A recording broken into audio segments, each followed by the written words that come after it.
Bienvenue à cette nouvelle capsule de la série À hauteur d'auteur organisée par la Revue internationale PME. Nous avons le plaisir de recevoir Salimata Konaté, doctorante à l'École des sciences de la gestion de l'UQAM, qui a souhaité discuter de l'article publié en 2024 intitulé Le succès des reprises d'entreprise en scope, l'influence des modes de constitution et des caractéristiques des équipes de reprise. Nous avons le privilège d'avoir deux des auteurs de ce papier, Madame Catherine Thévenard-Puteaux, professeure des universités en stratégie et entrepreneuriat à l'Université Savoie-Mont-Blanc, et Monsieur Cédric Favre, enseignant en finance et entrepreneuriat à l'Institut Life, pour un échange à hauteur d'auteur avec cette doctorante du champ de l'entrepreneuriat. Salimata, je te laisse donc prendre le relais et échanger avec les auteurs de l'article que tu as sélectionné. Merci beaucoup, Toby, de me passer donc le flambeau. J'ai eu un grand plaisir à lire cet article qui portait effectivement sur les conditions de succès des reprises d'entreprises en scope dans un contexte français. Alors, euh, Succinctement, ce que j'ai compris de l'article, c'était déjà, comme on le dit déjà dans la littérature sur les reprises d'entreprises, le constat est là, la littérature sur les reprises d'entreprises par les salariés demeure peu fournie, alors que ce mode de transfert qui est conceptualisé ici par les auteurs comme un transfert en équipe présente donc des avantages et des défis. Ce que je comprends dans cet article, c'est qu'à travers une étude qualitative exploratoire que vous avez réalisée qui portait sur 4 cas de reprise d'entreprise en difficulté, vous analysez donc l'influence des modes de constitution dans des entreprises, dans des scopes précisément, et aussi vous vous penchez sur les effets de leurs caractéristiques, sur leur succès ou l'échec de la reprise en scope.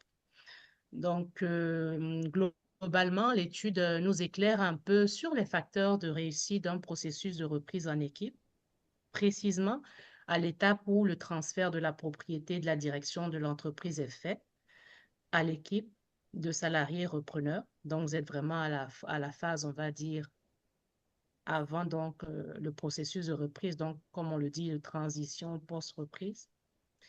Et pour que la reprise par les salariés en scope soit vraiment jugée comme un succès, on comprend donc qu'elle devrait se faire ou elle devait être comprise comme un projet collectif qui s'étend de la constitution de l'équipe jusqu'à l'établissement de ce que vous avez nommé le leadership partagé ou le communityship entre les membres.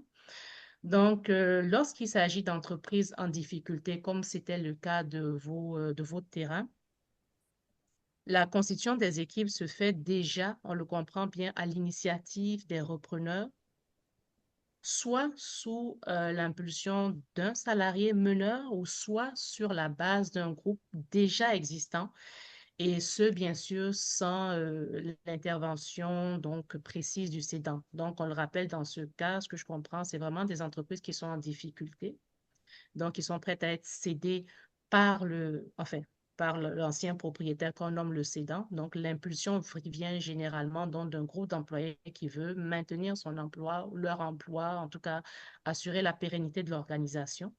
Donc, au sein de ces équipes qui sont créées, les membres devraient donc être intégrés de telle sorte à ce qu'il existe une sorte d'alchimie entre, ce que vous avez dit, les liens forts, des compétences complémentaires aussi entre ces repreneurs, cette équipe de repreneurs, et qu'il y ait aussi vraiment des valeurs coopératives déjà partagées entre ces membres.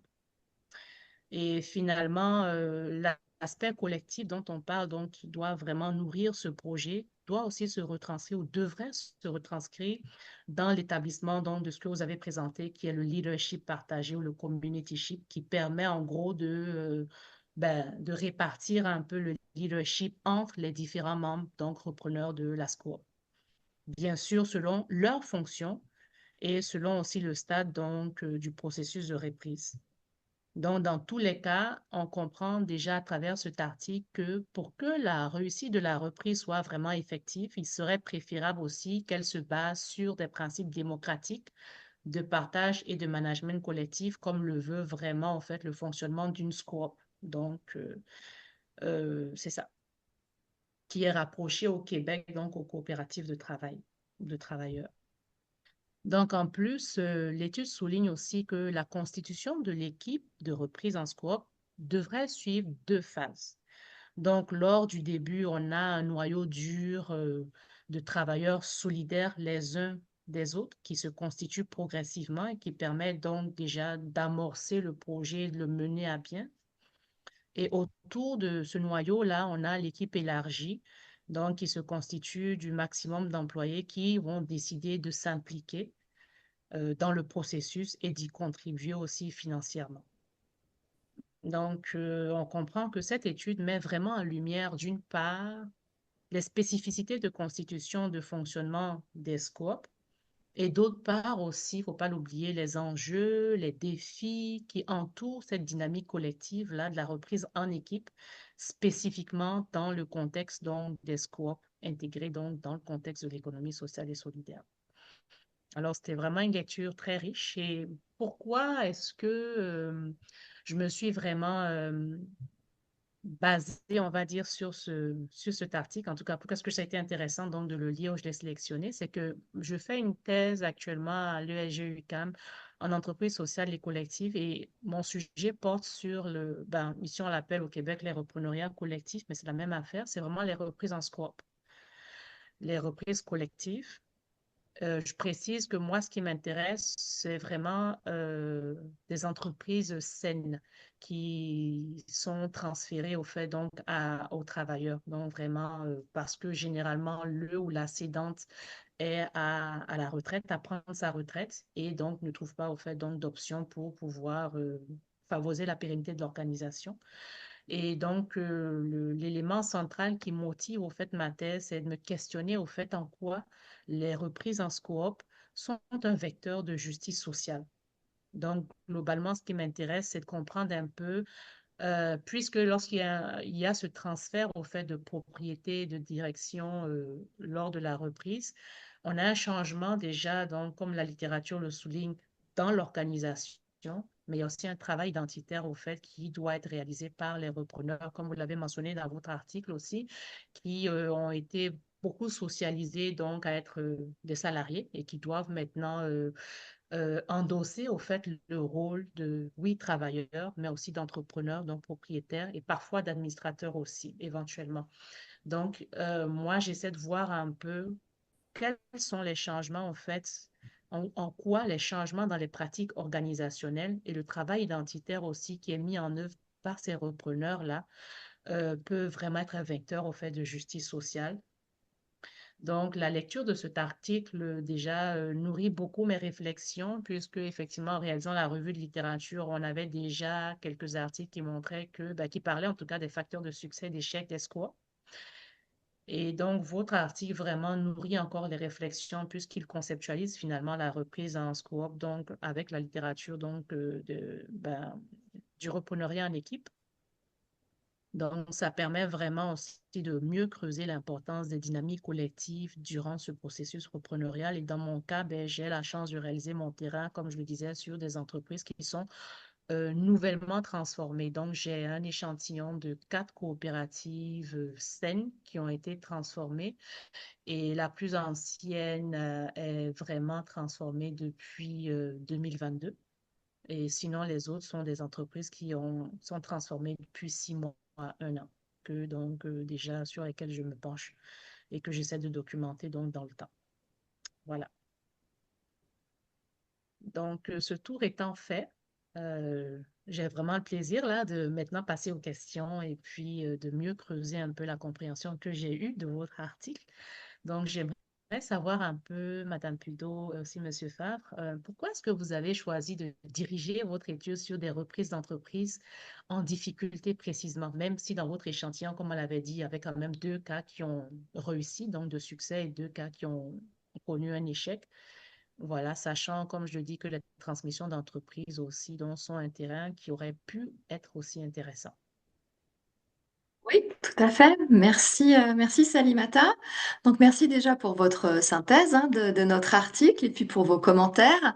Vous avez également un beau projet de thèse et je pense que vous pourrez notamment en discuter plus en amont avec Cédric. Je pense qu'il va le passionner aussi. Alors merci pour votre question également. Alors vous avez tout à fait raison, hein. Les reprises d'entreprises saines sont des terrains absolument pertinents pour l'étude de la reprise d'entreprise en scope.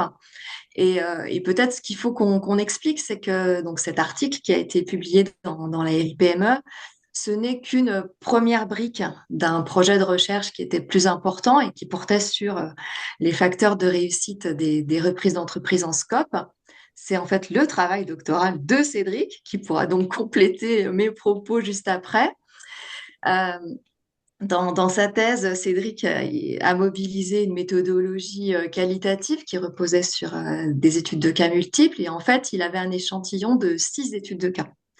Donc, il y avait les 4 cas d'entreprise en difficulté qu'on retrouve dans cet article de la RIPME. Donc, comme vous l'avez bien rappelé, 2 cas d'échec et 2 cas de réussite.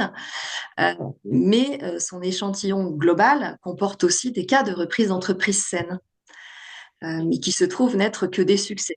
Il n'a pas dans son échantillon des entreprises saines qui ont été des échecs.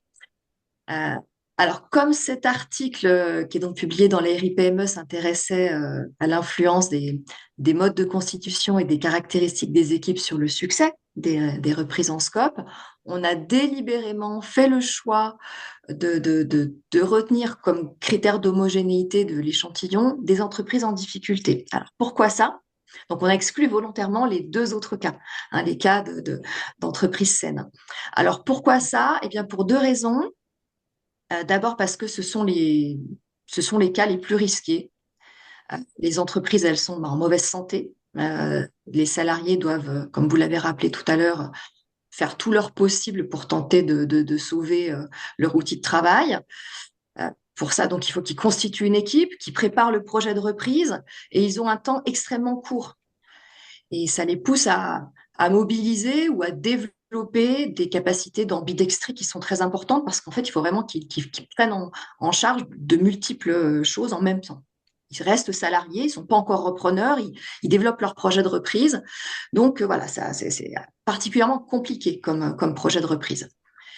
Et puis la deuxième raison, c'est que du fait de cette pression du temps, il ne nous semblait pas opportun de comparer, donc en tout cas pour une première recherche, hein, ça pourrait être fait après, mais en tout cas pour une première recherche, cela ne nous semblait pas opportun de comparer des équipes qui doivent donc se constituer dans un temps très court, on va dire pour simplifier 2 mois, parfois un peu plus, mais enfin en tout cas un temps très court, avec donc ces fameuses équipes de salariés d'entreprises saines qui, elles, disposent d'un temps beaucoup plus long pour préparer leur projet de reprise. Donc, ça ne semblait pas opportun de faire ça. Donc, on a délibérément choisi de ne conserver que les entreprises que les entreprises en difficulté, notamment aussi parce que ce temps très court est générateur de tension. Les salariés repreneurs sont davantage sous tension que quand ils reprennent une entreprise saine, et bah forcément, ça génère davantage de conflits.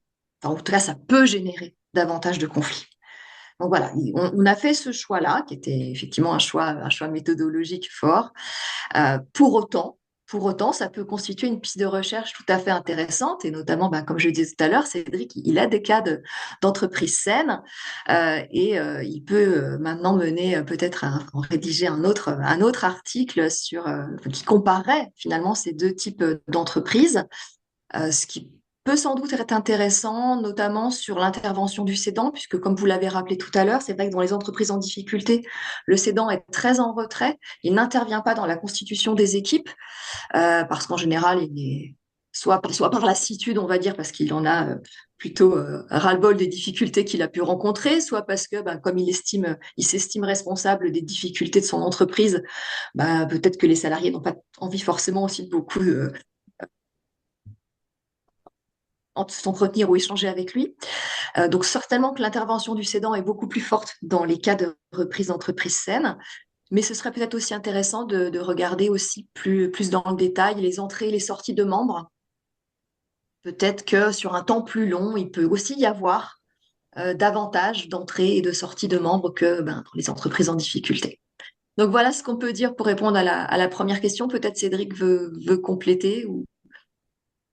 Oui, merci pour cette réponse à la question. C'était très complète. Et merci à Salimata, j'en profite hein, pour le travail que vous avez fait sur l'article. Je vous remercie aussi de vous intéresser à nos travaux et je vois que votre thèse effectivement me passionne parce que on est sur des sujets identiques et en vous entendant parler, je vois déjà des ponts. Ah, super. Donc on sera amené effectivement avec plaisir à se reparler.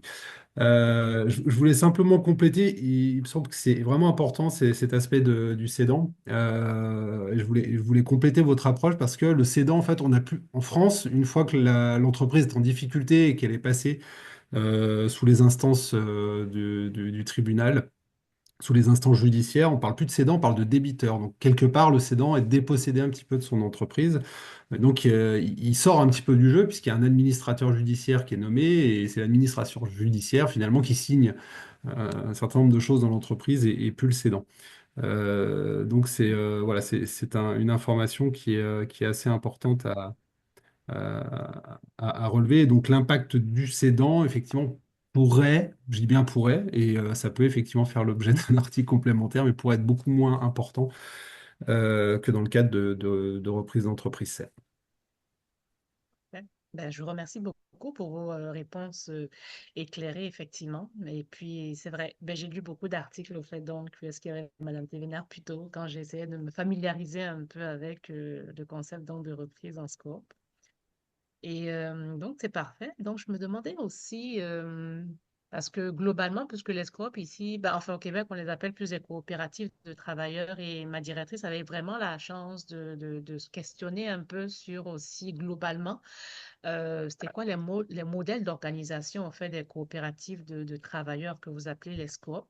Ben, cela a motivé au fait dans ma deuxième question de comprendre un peu dans le contexte donc, de l'étude que vous avez réalisée euh, puisque vous, vous êtes vraiment à la phase pré-reprise, là, donc vraiment avant le management post-reprise, donc que les employés prennent vraiment possession de l'organisation, si je comprends bien. Je voulais comprendre un peu le contexte antérieur. Donc, c'était quoi le modèle d'organisation, en fait, des quatre entreprises que vous avez eu comme terrain, on va dire, pour réaliser donc votre étude? Alors, sur les quatre entreprises qui ont été étudiées, donc, ce sont des entreprises qui étaient relativement anciennes, hein, qui ont eu des propriétaires successifs, et en particulier des propriétaires familiaux, on va dire. OK. Et donc, sur les quatre entreprises, on est sur des structures assez descendantes, très hiérarchisées, avec voilà, un dirigeant d'entreprise qui est imposant, qui peut être paternaliste euh, assez souvent. Et puis, les décisions viennent d'en haut et on va les appliquer. Voilà. Et Mhm. c'est assez flagrant sur les quatre types d'entreprises, avec une modification de comportement suite aux difficultés rencontrées. Donc, on voit des personnes qui deviennent un peu plus atones, qui ont du mal à prendre des décisions. euh, et pour l'un d'entre eux qui se repose même complètement sur deux salariés pour prendre des décisions et orienter la stratégie de l'entreprise. Voilà. Mais ça, c'est lié au contexte de difficulté, ce que Madame Temnard plutôt disait tout à l'heure, sur une lassitude, on baisse les bras et on n'a plus envie, on attend finalement la mise à mort. Voilà. Mais initialement, ce sont des entreprises voilà, qui sont très, très hiérarchisées. Voilà, il y a un dirigeant qui donne une orientation stratégique, une stratégie, il faut appliquer les décisions. OK. En revanche, ce que j'ai pu quand même constater, sur la suite, notamment sur les deux cas de réussite hein, que vous avez lus dans l'article. Euh, on tend quand même à avoir des organisations qui deviennent un peu plus horizontales. Voilà. Et c'est aussi lié à la structure même de la scope et à ce que moi j'ai identifié, alors pas dans le cadre de l'article, hein, mais plutôt dans le cadre de mes activités à côté, puisque ma thèse a été faite dans le cadre d'un contrat CIFRE. Donc j'ai été consultant au sein de l'Union régionale des scopes, qui est le syndicat des scopes qui est basé à Lyon. Ok. Euh, et donc, j'ai pu travailler sur la gouvernance aussi. Alors, pas dans le cadre de mes recherches, hein, mais dans le cadre de mon métier de consultant. Et je me suis aperçu effectivement qu'on avait une double gouvernance dans ces scopes, une gouvernance coopérative qui donnait l'orientation stratégique, puis une gouvernance opérationnelle. Et ça, c'est souvent lié, c'est surtout lié d'ailleurs à un double statut salarié-associé. Voilà. Je comprends. Je dirais idéalement, il faut que la structure elle devienne un peu plus horizontale. Dans les faits, c'est pas toujours le cas. Il y a des entreprises qui ont toujours fonctionné de manière très verticale et qui ont du mal à se mettre à l'horizontale, mais c'est aussi une volonté des salariés de ne pas vouloir s'impliquer dans les processus de prise de décision, notamment. Puis il y en a d'autres qui vont beaucoup plus facilement sur l'horizontalité. Voilà. En tout cas, sur cet article-là, les deux structures que j'ai pu voir, on a quand même une horizontalité qui s'installe et des salariés qui, pour certaines et certains, prennent part à la gouvernance coopérative et donc à l'orientation stratégique. Ok. Ça génère d'autres questions que je n'aborderai pas ici, mais aucun Je suis sûre problème. que vous allez avoir plein de prolongements possibles en termes d'échanges. Oui, oui, ben, je remercie beaucoup, beaucoup en tout cas d'avoir pris le temps de me permettre de présenter cet article et puis de répondre à ces deux questions-là qui, moi aussi, donc, nourrissent vraiment, comme je disais, mes réflexions aussi sur mon projet. Donc, je pense que ça fait vraiment le tour aujourd'hui pour notre rencontre, en tout cas. Merci beaucoup. Merci à vous. Merci à vous, Salim. Et à moi de vous remercier les trois hein, au nom de la Revue internationale PME d'avoir accepté de faire cet échange à hauteur d'auteur. Donc, merci beaucoup, Catherine Cédric, d'avoir répondu à l'appel de Salimata et de discuter de votre article qui traite hein, vraiment d'un thème, hein, la reprise d'entreprise, hein, ce qu'on appelle communément le reprenariat. Je pense que c'est quelque chose vraiment qui est dans l'air du temps et qui intéresse de plus en plus de chercheurs. Donc merci pour votre bel échange. Et en espérant que vous allez pouvoir continuer, hein, Salimata, tu disais en terminant que tu avais d'autres questions. Donc, l'idée aussi, c'est de créer des liens et que vous puissiez échanger par la suite. Donc, je vous invite naturellement à échanger vos contacts et à rester en contact pour le futur. Donc, encore une fois, au nom de la Revue internationale PME, merci beaucoup et au revoir. Merci. Merci. Bonne journée, bonne fin de journée. Mhm.